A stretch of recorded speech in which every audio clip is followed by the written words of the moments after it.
र जसमा विषय प्रवेश गरे बापत 5 नम्बर छ, हाउभाउ बापत 5 नम्बर, सबभन्दा धेरै विषयवस्तु र तर्क विषयवस्तुमा, त्यस्तै गरी भाषिक शुद्धता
पर्याप्त मात्रामा निकाल्न सकेको छैन।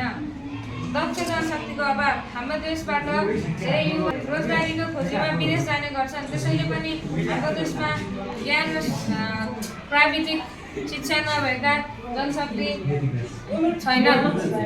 पूर्वाधारको पनि हाम्रो देशमा निकै कमी छ। हाम्रो नेपालमा पहिलो जलविद्युत आयोजना भनेर भर्पिङ जलविद्युत आयोजनालाई मानिन्छ, जसको उत्पादन क्षमता 500 किलोवाट थियो र अहिलेको वर्तमान अवस्थामा नेपालको जलविद्युत उत्पादन 3336 मेगावाट रहेको छ। नेपालको लगभग 99%